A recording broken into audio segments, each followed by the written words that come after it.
Assalamualaikum warahmatullahi wabarakatuh. Tabik pun. Perkenalkan, nama saya Adelia Anggraini, NPM 1914151511029.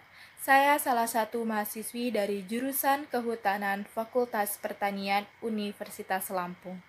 Dalam hal ini saya akan menjelaskan mengenai sistem silvikultur tebang pilih untuk mitigasi perubahan iklim melalui kerangka REDD+, di mana saya membuat ini untuk mata kuliah klimatologi saya, dan saya mendapatkan dari Jurnal Analisis Kebijakan Kehutanan.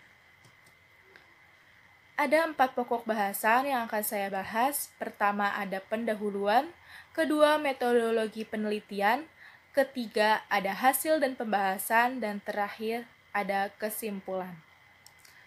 Langsung saja ke bab selanjutnya mengenai pendahuluan. Pertama ada latar belakang. Ada 4 poin yang akan saya bahas. Pertama, perubahan iklim. Hal ini mempengaruhi kelangsungan ekologis seperti hilangnya beberapa jenis hewan dan tumbuhan. Kedua, ada deforestasi. Sekitar 10,4 juta hektar hutan dunia hilang secara permanen.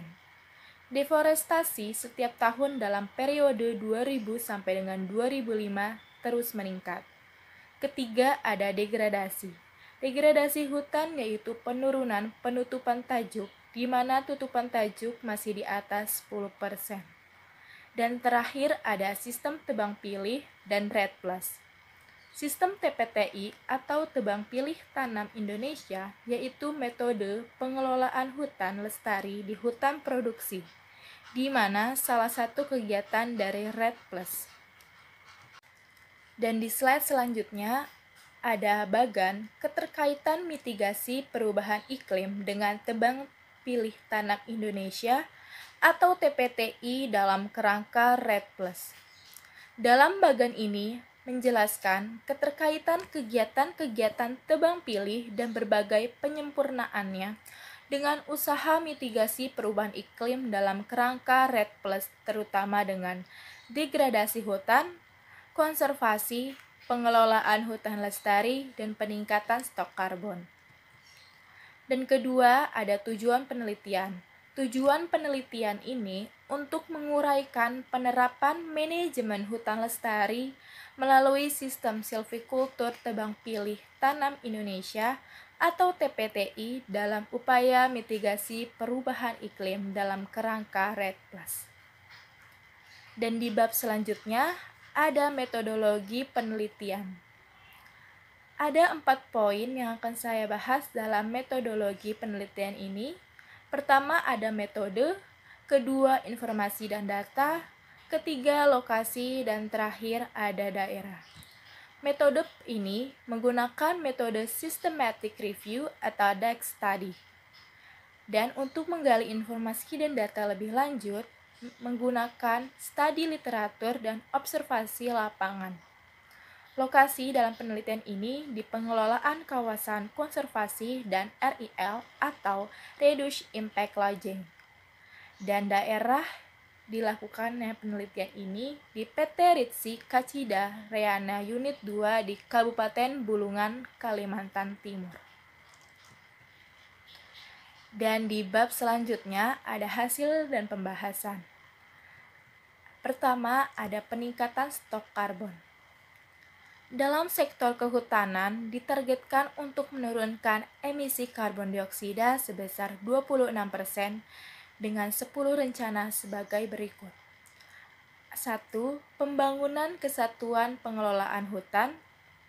Kedua, perencanaan, pemanfaatan, dan peningkatan usaha kawasan hutan.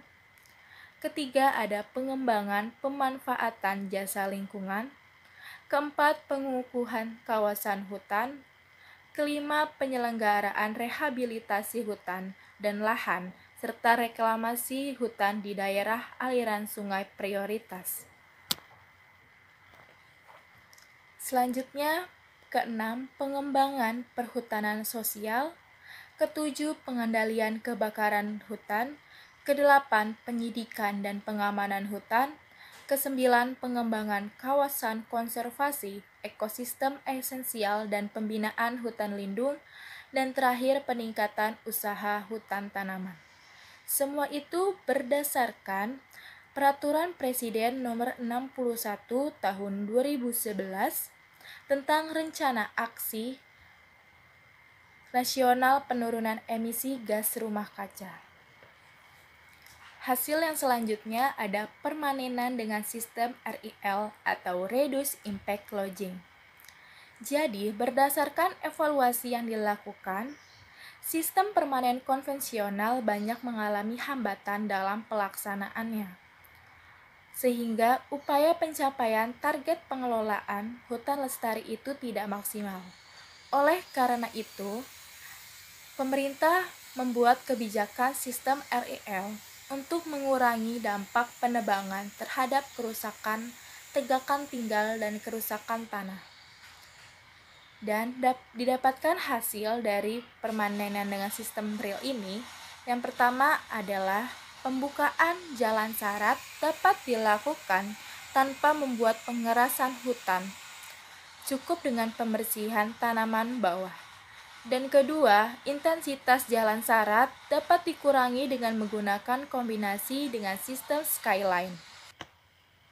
Selanjutnya, sistem RIL ini dapat memitigasi perubahan iklim dengan berkurangnya tingkat kerusakan tegakan melalui 4 kegiatan, yaitu pembukaan jalan sarat dengan pembersihan tanaman bawah, kedua, membangun jalan dengan lebar minimum, ketiga, meminimumkan gangguan terhadap tanah, dan terakhir, meminimumkan kerusakan tegakan sisa.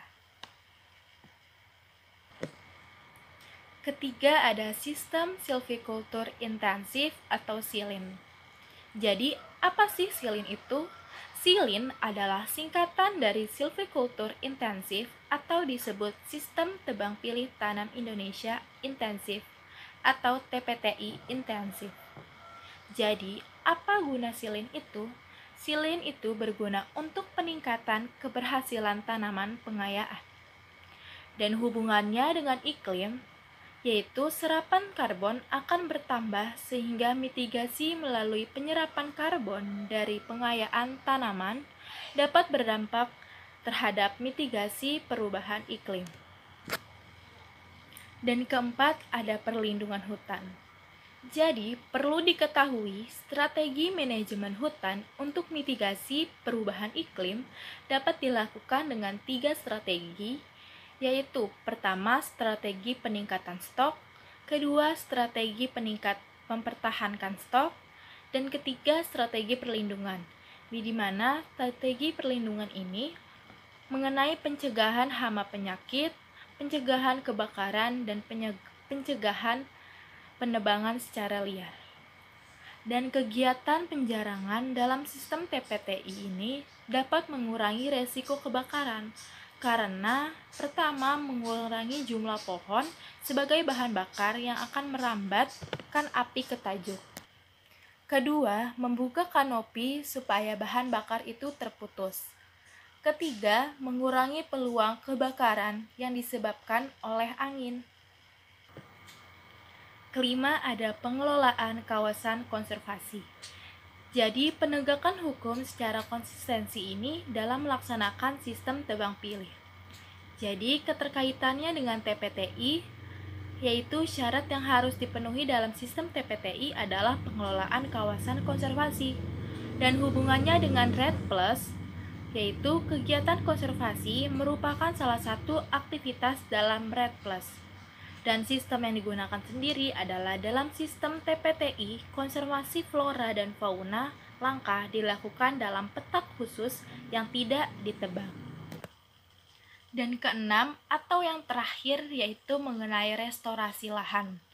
Hasilnya dalam penelitian pendahuluan di hutan Borneo menyebutkan bahwa hutan bekas tebang pilih yang direstorasi melalui tanaman pengayaan diramalkan setelah 22 tahun akan membentuk tegakan hutan dengan struktur umur dan diameter yang relatif sama dengan yang alami. Di slide selanjutnya atau di bab selanjutnya ada mengenai tentang kesimpulan, yaitu ada 4 kesimpulan yang didapat dari penelitian ini.